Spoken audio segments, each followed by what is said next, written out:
Tai sveiki visi. Visų pirma, tai noriu padėkoti už kantrybę, nes kažkokie šiandien techniniai nesklandumai ir atsiprašom labai už juos. Ir jeigu dar likot, dėkojam, kad esat ir kažkaip pradėkim kalbėti apie tą artimojo priklausomybę ir kaip pasirūpinti savim ir apie ribų brėžimą. Ir noriu dar padėkoti už tai, kad buvo labai, ne tik tai, kad labai gausi registracija, bet ir labai daug klausimų. Ir tokie, nu, skirtingos istorijos, skirtingi klausimai, bet taip kažkaip ruoždamasi pabandžiau.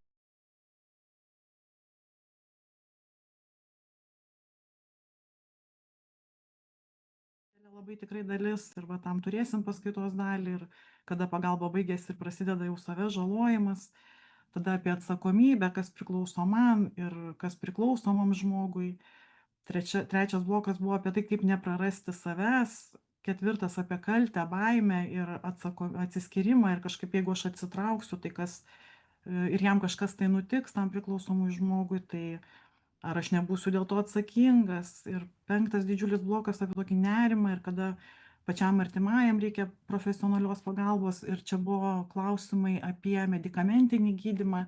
Tai šitos dalies neapriepsim, čia tikrai jau psichiatro ar šeimos gydytojo konsultacijos reikėtų, bet žinoma, galima kalbėti su savo specialistu, su savo psichologu apie tai ir jisai galbūt gali padėti susiorientuoti, nukreipti į kažką tai.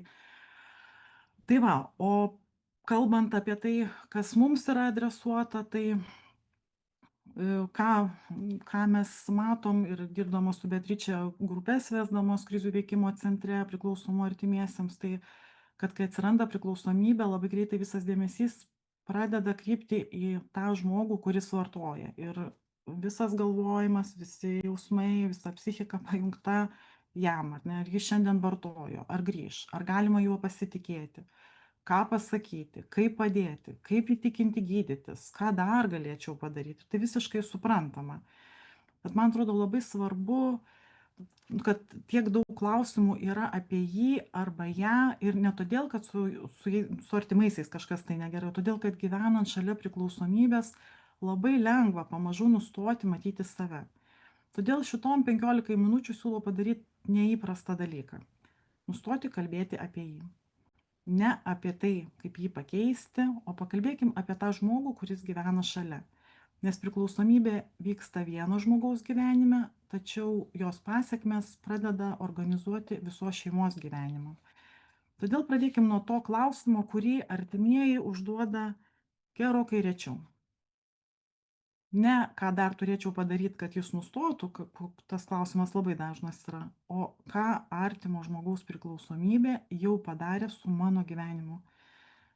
Pabandykim mintyse sau atsakyti, kas nutiko mano miegui, kiek mano dėmesio per dieną užima kito žmogaus būsena, kiek laiko skiriu tikrinimui, laukimui, įkalbinėjimui, konfliktams, pasekmių tvarkymui, įvairių pasekmių, ir darbinių, ir sveikatos, ir finansinių pasekmių, kas nutiko su mano santykiais, kas nutiko mano darbui, mano kūnui, mano gebėjimui tiesiog būti ramiai. Ir kartais žmogus sako, bet juk problema ne aš, tai jis vartoja. Taip, tačiau galima neturėti priklausomybės ir vis tiek stipriai kentėti nuo jos poveikio. Ir čia svarbu neieškoti, kas šeimoje kaltas ar nesveikas, svarbiau pastebėti, kas mums nutiko gyvenant tokioje situacijoje. Nes kai ilgą laiką gyvenam šalia neprognozuojamumo, mes prie jo prisitaikom, mūsų nervų sistema pradeda prisitaikyti. Ir kartais tai, kas iš pradžių padėjo išgyventi, vėliau pradeda kainuoti labai daug. Pažiūrėkim, ką apie šitą kainą žinom. Gyvenimas šalia priklausomybės siejamas su didesnė psichologinė našta, stresu, prastesnė gyvenimo kokybė ir socialiniu funkcionavimu prastesniu. Ir man svarbu tai pasakyti ne tam, kad labiau patologizuotume šeimą, o priešingai. Jeigu ilgą laiką nežinau, ar šiandien bus ramu, ar galima tikėti pažadu, kurį gavau vakar, ar pinigai liks sąskaitoj, ar žmogus grįš, ar vėl reikės spręsti krizę, tai mano psichika pradeda daryti tai, ką moka grėsmės ir neapibrieštumo situacijoje akivaizdoje. Ji pradeda stebėti, numatyti, kontroliuoti, būti pasiruošusi, Todėl kartais verta klausti ne, kodėl aš negaliu tiesiog atsipalaiduoti, o prie ko mano psichika turėjo prisitaikyti, kad man tapo taip sunku atsipalaiduoti. Tai visiškai kitas klausimas. Ir todėl man atrodo labai svarbu, kad artimasis nėra vien pagalbos teikėjas, jis pats gali ir turi būti pagalbos gavėju. Ne todėl, kad su juo kažkas negerai, o todėl, kad jam pačiam ilgą laiką buvo sunku. Ir jeigu tokia situacija tęsiasi ilgai, prisitaikymas pamažu gali tapti gyvenimo būdu. Tai kas vyksta ilgainiui? Į šitą schemą siūlyčiau žiūrėti ne kaip į teoriją, o kaip į procesą. Yra stresorius, artimo žmogaus priklausomybė, ji sukuria emocinę ir fizinę įtampą. Tada žmogus ieško būdų, kaip išbūti, tai yra įveika. Ir labai svarbu, kiek jis turi paramos. Ar gali apie tai kalbėti? Ar turi žmonių, kuriems nereikia apsimesti, kad viskas yra gerai? Kas yra labai dažna, kad ilgą laiką tylima ir slapstoma situacija namuose. Ar viską jam tenka nešti vienam? Nes ilgainiui gyvenimas gali pradėti labai ir labai siaurėti. Vis mažiau lieka mano gyvenimo ir vis daugiau reagavimo į kito žmogaus gyvenimą. Laukiu, stebiu, bandau numatyti, gelbėju, nusiviliu, vėl tikiu. Ir čia noriu pabrėžti vieną dalyką. Tai nebūtinai silpnumas. Dalis šių elgesio būdų galėjo atsirasti todėl, kad kažkuriuo metu jie padėjo išgyventi situaciją, išlaikyti šeimą, sumažinti chaosą, bent trumpam pajusti kontrolę. Problema atsiranda tada, kai tai, kas padėjo išgyventi, pradeda trukdyti gyventi, neleisti. Kai visas mano gyvenimas tampa atsaku į kito žmogaus būseną. Ir tada prieinam prie vienos skaudžiausių vietų - prie kontrolės. Jeigu aš padarysiu viską teisingai, tai gal jis pasikeis.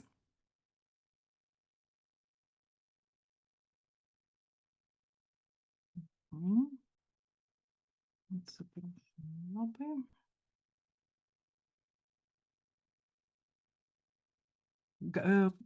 Vienoj pusėj yra aš nieko negaliu, o kitoj pusėj aš privalau jį išgelbėti. Ir paradoksalu, bet šitos pusės yra labai susijusios. Jos gali suteikti labai reikalingą kontrolės jausmą. Jeigu rasiu tinkamus žodžius, jeigu būsiu griežtesnė, jeigu būsiu supratingesnė ar supratingesnis, jeigu dar kartą padėsiu, jeigu šį kartą nepadėsiu, gal tada jis pasikeis. Todėl, kai kalbu apie visagalybę, aš nekalbu apie aroganciją, neturiu omeny arogancijos. Kartais kontrolė yra būdas išvengti bejėgystės. Nes pripažinti, kad aš labai myliu šį žmogų ir vis tiek negaliu jo priversti pasveikti, yra nepaprastai sunku. Bet būtent čia gali prasidėti labai stiprus pokytis. Ne nuo aš nieko negaliu, o nuo daug tikslesnio. Yra dalykų, kurių aš negaliu. Negaliu pasirinkti sveikimo už kitą žmogų, negaliu pažadėti, kad jis daugiau nevartos, negaliu savo meilę panaikinti jo priklausomybės, bet tai nereiškia, kad esu bejėgis. Aš galiu nuspręsti, kaip gyvensiu aš. Todėl aš galiu būti labai svarbus kitam žmogui ir man jis gali būti labai svarbus, bet aš negaliu gyventi jo gyvenimą už jį.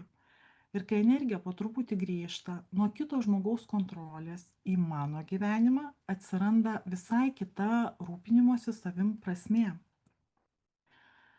Tai labai dažnai socialinėj medijoj galim matyti, kad rūpinimasis savim arba meilė sau siejama su spa, masažu, maloniu savaitgaliu, vone, žvakių šviesa, bet šitoj vietoj turbūt pokytis turėtų būt fundamentalesnis. Tai yra susigrąžinti savo gyvenimą, susigrąžinti savo kokybišką miegą, pastebėti savo kūną, atkurti ryšius su žmonėmis, nuo kurių pasitraukiau, nes buvo gėda, nes jaučiausi kaltas, slėpiau situaciją, dirbti savo darbą, turėti pomėgių, gal prisiminti juos, nes turbūt buvo apleisti, ieškoti pagalbos sau, kas yra tikrai gerokai brandu, pradėti pastebėti savo poreikius, kur turbūt ilgą laiką gali būti pamiršti ir negirdimi, kada yra fokusas į kitą žmogų. Ir tai kartais labai sunku. leisti patirti sau gerus dalykus, netgi tada, kai žmogui, kurį myliu, nu nėra labai gera. Nes čia atsiranda kaltė. Kaip galiu džiaugtis, jeigu mano vaikas vartoja? Kaip galiu išvažiuoti, jeigu nežinau, kas bus su mylimuoju? Ir čia noriu pasakyti labai paprastą dalyką, kad jūsų kančia nėra gydymas kitam žmogui. Kad jeigu jūs nemiegat, tai nepadaro jo blaivesnio. Tai, kad atsisakot savo gyvenimo, jo neišgelbsti. Rūpinimasis savim nėra kito žmogaus palikimas. Kartais tai yra grįžimas pas save. Ir šito grįžimo dalis yra padėti atpažinti savo ribas. Apie tai, kaip jos atrodo praktiškai, plačiau kalbės Beatričė, bet yra dar viena priežastis, kodėl pagalba turi būti nukreipta ne tik į priklausomą žmogų. Šioje vietoje noriu pabrėžti vieną tyrimų išvadą. Tyrimo apžvalga parodo, kad vien priklausomo žmogaus įsitraukimas į gydymą nebūtinai sumažina artimojo patiriamą psichologinę naštą. Ir mes tą irgi matom neretai grupėse, kad yra viltis, vat pradėjo gydytis, jau kažkiek tai savaičių nevartoja kažko tai, bet nu, nepasidarė ramiau, nesumažėjo ta našta, žmogus yra toliau įtampoje, budrume, neramus, turiu omeny priklausomą artimąjį. Ir man atrodo, kad tai yra labai svarbi mintis, nes kartais visas gyvenimas tarsi atidedamas. Kai jis nustos, tada aš atsipalaiduosiu. Kai pradės gydytis, tada aš pradėsiu gyventi. Bet artimasis gali būti taip ilgai gyvenęs įtampoje, kad gali būti išsekęs, praradęs pasitikėjimą. Jo kūnas ir psichika gali būti išmokę nuolat laukti kitos krizės. Todėl pagalba artimajam nėra vien priemonė, kad priklausomas žmogus greičiau pasveiktų. Artimojo gerovė pati savaime turi vertę.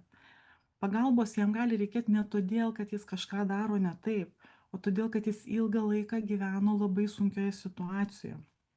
Ir mes tikrai susiduriam su tuo, kaip supranta priklausomų žmonių artimieji kartais, kaip supranta tą pagalbą, ar ne, kad ateina, jie nori sužinoti dar daugiau būdų, kaip padėti priklausomam artimajam. Ir nustemba, kai mes pradedam kalbėti apie pagalbą savo, sako, nu, ne to, aš noriu dar, kaip geriau jį kontroliuoti, kaip geriau ten kažkokius tai, kaip geriau jį dresiruoti ar dar kažką tai daryti. Tai jeigu iš šitų 15 minučių liktų tik viena mintis, tai labai norėčiau, kad liktų ši. Kad rūpintis savimi nereiškia mažiau rūpintis kitu. Tai nėra pasirinkimas. Arba myliu kitą žmogų, arba rūpinuosi savim. Galima mylėti kitą žmogų ir kartu neleisti jo priklausomybei tapti savo gyvenimo centru. Galima tikėtis jos veikimo ir tuo pat metu gyventi savo gyvenimą. Ir keliuose jūsų klausimuose skambėjo labai sunki dalis. O kada jau gana? O kada galima pasakyti stop? O kada galima atsitraukti? O jeigu tai reikštų net išsiskyrimą? Nemanau, kad yra viena universali riba, kurią specialistas galėtų nubrėžti už kitą žmogų. Bet yra klausimų, kuriuos verta pradėti savo užduoti. Kokią kainą už šį santykį šiandien moku aš? Kas vyksta su mano saugumu? Kas vyksta su mano sveikata, su mano santykiais, su mano gyvenimu? Ar aš dar turiu savo gyvenimą? Ir kartais rūpinimasis savim reiškia neišmokti dar daugiau ištverti ar kažkokių tai metodų, kaip pasirūpinti dar geriau kitų žmogumi. Man atrodo, kad vienas svarbiausių pokyčių įvyksta tada, kai klausimas, ką dar turiu padaryti, kad jis pasikeistų, pamažu virsta, kaip aš noriu gyventi, net jeigu šiandien jis dar nesikeičia. Tai nereiškia nustoti mylėti, nereiškia nustoti tikėtis, tai reiškia pripažinti, kad mano gyvenimas taip pat yra gyvenimas, kurį verta gyventi ir kurio verta pasirūpinti. Kai pradedat rūpintis savimi, jūs nepaliekat priklausomo žmogaus, jūs tiesiog nustojat palikti save. O tada atsiranda labai konkretus klausimas. Jeigu negaliu kontroliuoti kito žmogaus, ką galiu kontroliuoti savo gyvenime?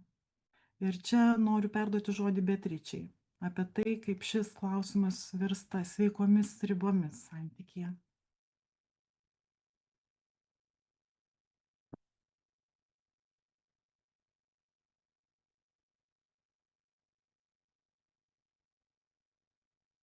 Mhm.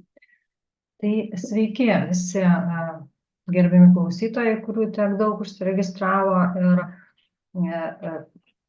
aš pradėsiu iškart nuo tokios apžvalgos, tarsi ką matom, ką aš matau savo dalyje, kur mano dalis yra tiesiog apie ribas, kaip jas brėžti, kur jas rasti. Tai iš tų visų klausimų, juos apibendrinus, matyti tokios linijos dileminės, kaip padėti neprarandant savęs, kada nustoti gelbėti, kaip nustatyti tas ribas, kur tas gelbėjimas turėtų baigtis, kaip išbūti su kalte, kaip brėžiame ribas. Tai prieš pereinant prie tolesnio teksto, prie skaidrų, dar noriu priminti, kad vyksta mūsų krizių veikimo centre, vat Eglės minėtos grupės, kurias mes vedam ne pirmus metus, dėka Vilniaus miesto savivaldybės paramos šitai veiklai. Tai netrukus po mėnesio prasidės registracija į kitą grupę priklausomų asmenų artimiesiems. Tai kviečiu sekti tą informaciją ir pasinaudoti šitą galimybę padėti sau kažkaip pagerinti savo gyvenimą, rasti kažkokius sprendimus, kurie išvestų į kažką šviesesnio, geresnio. Atsiprašau, bet aš kažkodėl... Taip. Kažkodėl... Dabar norėčiau detalizuoti, kas yra tos ribos, kas yra ta riba santykėje. Tai riba santykėje tai irgi yra linija, tik jinai yra nematoma, bet jinai padeda atskirti savo atsakomybę nuo kito žmogaus gyvenimo, nuo kišimosi į kito žmogaus gyvenimą. Tai aš tiesiog, mano mintis pratęs tiesiog Eglės mintis apie tai, kiek apie tą įsitraukimą, kiek tas įsitraukimas į kito žmogaus gyvenimą, į kito žmogaus dalykus, į to priklausomą mūsų artimojo, kiek jisai atima ir kiek jis yra beprasmiškas iš tikrųjų, kad ta riba, tai yra toks dalykas praktiškas, kuris gali grąžinti mus į save, į savo gyvenimą. Ir riba yra taisyklė, kurią mes patys susikuriam, arba mes ją perimam iš kažko, išmokstam, arba kažkaip susikuriam eigoje ir jinai tiesiog padeda mums atskirti, ką mes galime toleruoti, o ko ne. Ir jeigu ta taisyklė veikia, tai jinai labai padeda mums tuose santykiuose įvairiuose. Ir santykėje su artimuoju, kuris yra priklausomas, ta riba jinai turėtų mus apsaugoti nuo dalykų, kurie mus nuodija ir silpnina ir griauna mūsų asmeninį gyvenimą ir šeimos. Norėčiau tiesiog parodyti palyginimą dviejų modelių. Tai yra sveiko santykio ir kopriklausomo santykio. Ir tada kviečiu iškart pagalvoti eigoje, tai ar įmanomos tos iš vis sveikos ribos, kiek jos įmanomos kopriklausomam santykiui. Ir kodėl jos gali būti tik tokios sąlyginai sveikos. Tai sveikas santykis tai yra dviejų suaugusių žmonių ryšys, dviejų savarankiškų žmonių ryšys, kuriame abu žmonės gerbia vienas kitą ir gali būti savimi, išlieka savimi. Tai aš esu aš, tu esi tu. Ir mes esame kartu dėl to, kad norime būti, o ne dėl to, kad bijome pražūti vienas be kito. Na, o priklausomas santykis tai yra nesaugus ryšys, kuriame žmonės kontroliuoja vienas kitą ir praranda save, spręsdami kito problemas. Tai mano gyvenimas yra tavo gyvenimas, tavo nuotaika yra mano nuotaika ir mes esame kartu. Ne dėl to, kad tiesiog norime, o dėl to, kad bijome vienas be kito pražūti. Tai mes esame kartu iš nesaugumo, iš baimės. Ir tos nesaugumas kažkaip paradoksalu, bet niekur nedingsta dėl to, kad mes būname kartu. Tai matote teiginius kairėje pusėje ir ar atpažįstate save juose. Šitie teiginiai iliustruoja kopriklausomo žmogaus mąstymą, jo veikimo būdą, apie tai, kad jis gyvena dėl kito, apie kitą, atitoldamas nuo savęs. Verta paklausti, kaip atsidūriau tokiame santykyje, kur labiau rūpinasi kito poreikiais, kontroliuoju, sprendžiu ne savo dalykus ir niekada nesijaučiu saugus nepaisant to. Tai todėl, kad kopriklausomybė dažnu atveju, ir turbūt dauguma žmonių, kurie rašė mums, kurie registravosi, kurie surašė tos visus klausimus, jie yra su ta patirtim, kurią atsineša iš vaikystės greičiausiai, nes dažniausiai šitą modelį žmogus atsineša iš vaikystės ir jis kažkaip susiranda vėl tokį partnerį, kurį reikia gelbėti, dėl kurio reikia save aukoti, jį kontroliuoti iki emocinio išsekimo. Sukasi šitas ratas vėl. Ta kontrolė, tas tikėjimas, kad aš galiu kažkaip sukontroliuoti dalykus, kažkaip pakeisti žmogaus, kažkaip jį nuraminti, kažkaip ten jam padėti, sutvarkyti ir tada bus kažkurį laiką viskas gerai ir taip etapas po etapo, tas ratas sukasi ir sekina. Bet jame užstringama greičiausiai todėl, kad kito modelio nėra. Tai čia norėčiau labai pakviesti susimastyti, ar tai, kad jūs tą modelį atsinešat, kito nepažįstate, ar tai iš tikrųjų reiškia, kad ir turit likti tame, kad negalite išmokti kažko geresnio, kad negalite susikurti savo geresnį gyvenimą, remdamiesi kažkokiu sveikesniu modeliu, kur galėtų egzistuoti sveikos ribos. Nuo to tarpo apie gyvenimą su priklausomybė. Tai norėčiau palyginti priklausomybę šeimoje su pelėsiu, kuris įsiveisia į patalpas, į namą, į butą. Ir iš pradžių tai neatrodo didelė problema. Tai atrodo mažas taškelis, tai vieno žmogaus kažkoks tai ten, išgėrinėjimas, ar palošimas, ar pasisvaiginimas. Ir kai tai ignoruojama, į tai nekreipiamas dėmesys ir tai neakcentuojama, kad tai jau yra problema. Tai plinta ir nuodija visą šeimos aplinką, lygiai taip pat kaip ir pelėsis. Tai apie kažkokį sveiką gyvenimą būnant toje erdvėje, turbūt sunku būtų kažkaip įsivaizduoti, kad tai gali būti, kad gali egzistuoti sveikos ribos. Bet tos ribos jos kažkokios būti gali, apie kažkokią apsaugą, apsisaugojimą, savo sveikatos apsaugojimą, savo finansinio saugumo apsaugojimą. Tai yra sprendimai, kurie gali leisti turėti savo kažkokius pomėgius, kažkokį poilsį, kažkokį atsigavimą, kažkokį socialinį gyvenimą. Tai kiek tas įmanoma, bet vėlgi, kiek tas įmanoma kiekvienu atveju. Kai tu nusprendi likti ir gyventi toliau su kito priklausomybė. Tai čia yra toks sudėtingas kompromisas. Ir to pelėsio niekaip nepaslėpsi. Ir jokiais pažadais jo neuždažysi, nes jis išlys kiekvieną kartą. Ir tas nerimas, jisai, kaip ir Eglė minėjo savo dalyje, jis niekur nedingsta. Netgi jeigu tas priklausomasis, jisai kažkaip yra pauzė, jisai kažkiek ten savaičių negeria, nevartoja ir nelošia. O jeigu sako, kad nelošia, tai mes iš tikrųjų nežinom, ar jis nelošia. Jeigu apsisvaiginimą, tai mes galim pamatyti, o pavyzdžiui lošimą, tai mes nežinome, ką jisai daro. Nes negalim būti 24 valandas šalia jo ir saugoti. Tai riba nėra bausmė, tai nėra grasinimas. Riba nėra bandymas kontroliuoti kitą.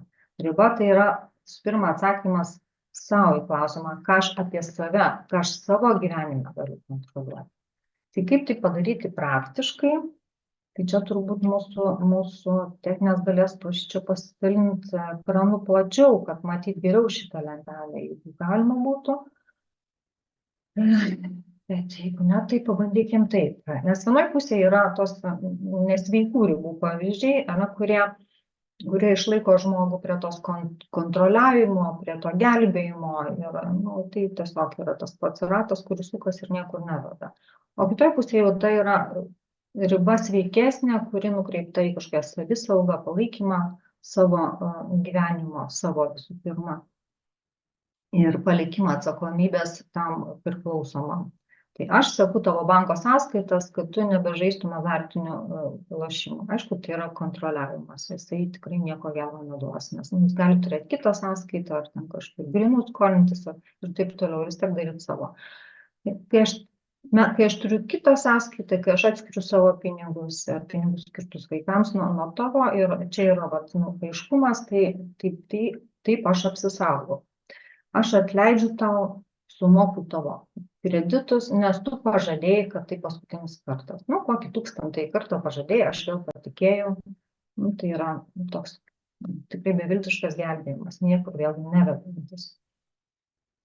Aš tave myliu ir jeigu tu gydaisi, aš tave palaikau, bet tavo skolų aš nemokėsiu. Ir čia ypatingai noriu šitą akcentuoti, nes tie atvejai, kai tas priklausomasis sako, nu gerai, aš einu gydytis, aš čia keletą savaičių čia vaikštau į grupę, anoniminių ir taip toliau, tai bet aš čia turiu skolų, gal tu gali paremti, vis tiek čia man sunku. Ir čia būtų didžiausia klaida tą ir daryti. Jokių būdų to daryti negalima, nes tai tikrai pastiprins tą norą grįžti vėl į tą savo priklausomybę ir vėl mėgautis ją kitų žmonių sąskaitą.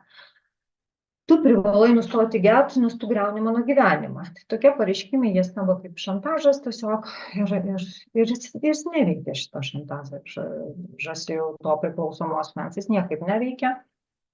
O tas pasakymas ramus, kad, jeigu tu grįši apsvaigęs, tai aš tada eisiu kažkur į saugią vietą, ar pas tėvus, ar pas draugę, ar, žodžiu, aš atsitrauksiu tada demonstratyviai. Ir tai vis tiek kažkokia žinutė tada siunčiama nuosekli, kad aš negaliu būti šalia tavęs tokio ir nebūsiu. Ir galbūt ta žinutė kažkada gali būti išgirsta, bet čia mažai šansų, tiesą pasakius. Bet bent jau galima taip apsisaugot save nuo streso ir vaikus svarbiausia. Taigi čia yra tas modelis. Jeigu tu darai X, tai aš darysiu Y. Ir jis veikia tada, kai jis yra nuoseklus, kai aš nuosekliai laikausi to, kad jeigu bus X, aš darysiu Y. Ir tada iš to nuoseklumo, kažkokią žinutę dėl to gali išsikomunikuoti tam priklausomajam, kad jis kažkaip darytų išvadas ir pats bandytų kažką keisti. Vėlgi, mes nežinom, kaip ten bus, kaip jis ten sugalvos. Bet sveikesnis santykis su savimi apie save gali prasidėti nuo to, kad atsitraukiama nuo kontrolės ir gelbėjimo. Ir tas horizontas tampa labiau šviesus kaip šitoj nuotraukai, kur kažkokios perspektyvos savo gali šviesesnės atsiverti, kai tiesiog atsitraukiama tiek jėgų į tą kontroliavimą ir tą gelbėjimą jau nebededama. Primenu tiesiog to žodžius, kurį Eglė jau čia šiandien sakė, kad aš galiu tave mylėti, tau linkėti pasveikti, aš galiu tau padėti, bet negaliu aš už tave pagyti, už tave išspręsti. Aš turiu atiduoti tai tau pačiam. Ir tada tas atsitraukimas ir ribų brėžimas jis gali būti pradžia visai šeimai sveikti. Ir tam priklausomam, ir tam, kuris jį ten gelbėjo, ir be abejo vaikams. Ir kiekvieną kartą, kai kyla klausimas, kad padėti ar nepadėti, reikia savęs pabūti pauzę ir savęs paklausti.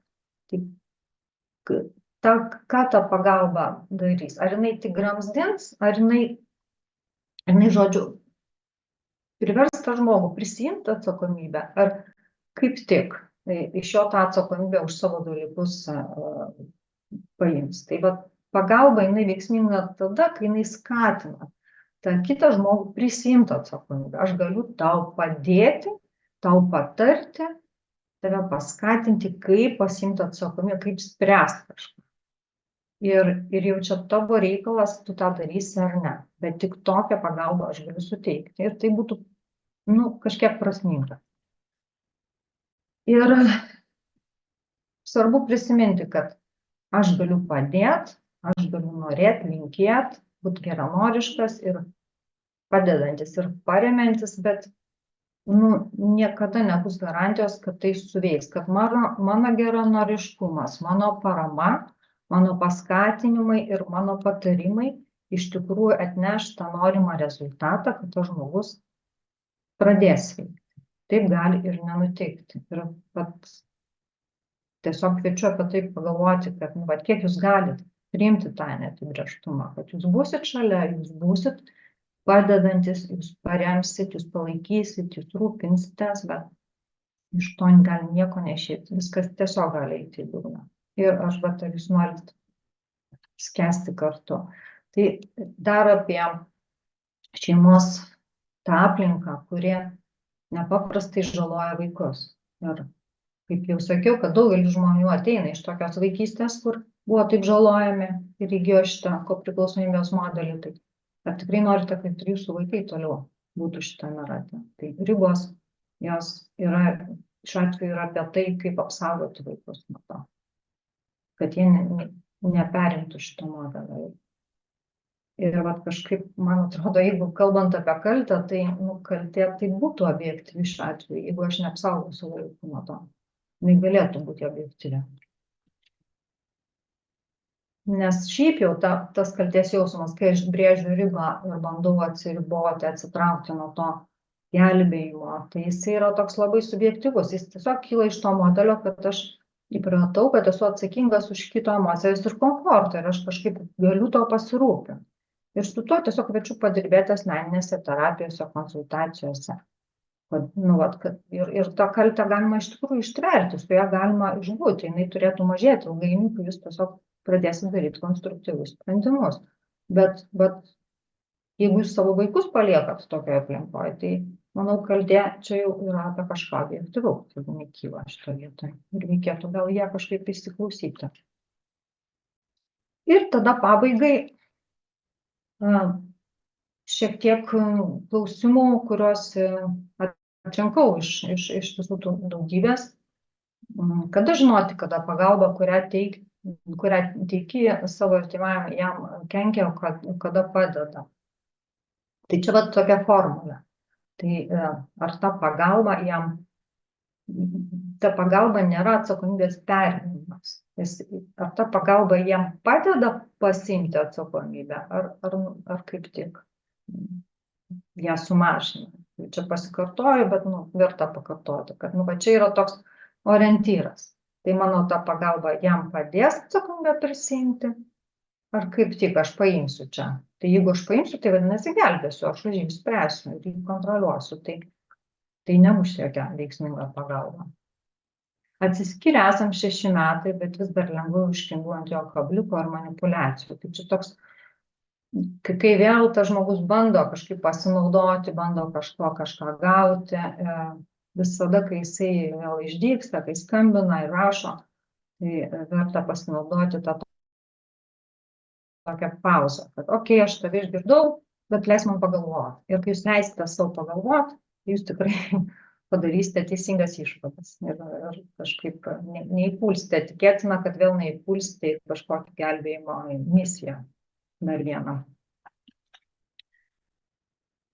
Kaip rasti pusiausvyrą tarp savo kaip mamos, kuri augina nepilnametį vaiką, kuris turi priklausomybę ir savo gyvenimo. Tai čia yra labai toks svarbus, man atrodo, klausimas, nes tėvai susiduria su savo nepilnamečių vaikų jau priklausomybėmis. Ir šiaip auginti vaiką yra didžiulis iššūkis, o dar vaikas su tokia problema yra didelis iššūkis. Tai, kaip sakoma, yra tokia patarlė, kad vaiką užauginti reikia kaimo, tai čia reikia turbūt dvigubo kaimo. Tai reiškia, kad tiesiog reikia rasti kiek įmanoma daugiau pagalbos savo. Tai yra ir socialinės, medicininės, psichologinės, draugų, artimųjų, žmonių, kurie susiduria su to savipagalbos kažkokia vėlgi grupė gali būti ta pati grupė, kurią mes su Egle vedame. Ateiti ir būti ir remtis į kitus, ieškoti profesionalios įvairiausios pagalbos. Tai yra labai svarbu. Ir tik taip galima spręsti šitą sudėtingą situaciją.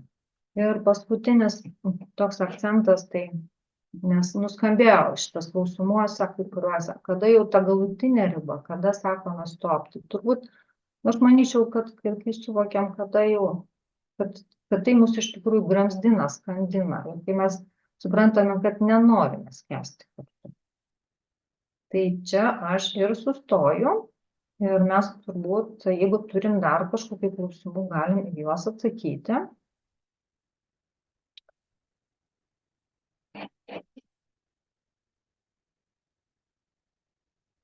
Ką mes turim? Neturime klausimų, žiūrėjau čia. tai turbūt ne, visi tie klausimai buvo užduoti registruojantis ir aš manau, kad gal mes tikrai didžiąją dalį jų tikrai taip, apriepėm ir atsakėm. atsakėm. Ir tiesiog kviečiame turbūt tikrai pasidomėti informaciją apie mūsų grupę, kuri pasirodys netrukus, ir registruotis, rašyti mums arba kažkokiais, jeigu galit parašyti tiesiog mums ir mes atsakysim jūsų kažkokius iškylančius klausimus. Ateiti į krizių veikimo centrą tiesiog individualiai konsultacijai mūsų darbo laiku ir kažkaip ten apsvarstyti savo dilemas su budinčiu specialistu. Ką tu, Egle, palinkėtum? Aš turbūt norėčiau tiesiog padėkoti ir už tą kantrybę, kur pradžioj trupučiuką strigo, techniniai dalykai kažkokie tai iškilo ir už tai, kad registravotės taip gausiai ir už tai, kad klausimus tikrai ir tokius svarbius ir tikrai, kai kurie klausimai ir nustebino ir labai, labai, kažkaip norisi padėkoti už tai, kad atvirai kažkaip ir klausėt ir dalinatės ir tikrai pakviesti su Beatriče, kad mūsų durys atviros, krizių veikimo durys atviros jums visada yra ir nesunku rasti tą informaciją ir tikrai yra galimybių įvairių pagalbai. Aš kažkaip dar gal noriu pridėti, kad iš tų klausimų, iš to, kiek žmonių parašė, tai yra, aišku, tikrai, kad labai daugeliui tai yra aktualu. Labai daugelis kovoja tą kovą. Tai kiek aš galiu, kiek aš dar galiu, kiek man lygti ir nelygti. Čia yra tikrai, šitą situaciją neįmanoma išspręsti tiesiog va taip, ar pasiklausius tiesiog vienos paskaitos. Apie ją reikia dirbti. Ir apie ją jūs galite dirbti individualiai ir grupiai. Rasti tuos savo atsakymus, rasti savo tos kelius, kaip jūs išeisite iš šito savęs naikinimo. Nes gyvenimas su priklausomybė yra savęs naikinimas. Ir mes kviečiam grįžti į gyvenimą, kažkaip rasti kelią, grįžti į savo gyvenimą. Kada prasidės registracija į grupę žmonėse, tai mėnesio pabaigoje, tikėtina, kad rugsėjo pabaigoje. Mes dar nežinom tikslios datos, bet šitą informaciją jinai bus paskelbta mūsų Facebook'e. Tikrai. Ir turbūt bet tiems žmonėms, kurie registravosi ir pažymėjo, kad jie nori gauti informaciją, tai laišku bus išsiųsta informacija apie prasidėjusią registraciją į grupę. Tai ką turbūt padėkojam ir atsisveikinam. Turbūt galim atsisveikinti. Mūsų laikas išbėgo. Ir tau ačiū, Beatriče. Ačiū tau, Egle, taip pat. Ačiū visai techniniai mūsų komandai, kurie kažkaip išsprendė ir paleido mus sėti. Vis tiek.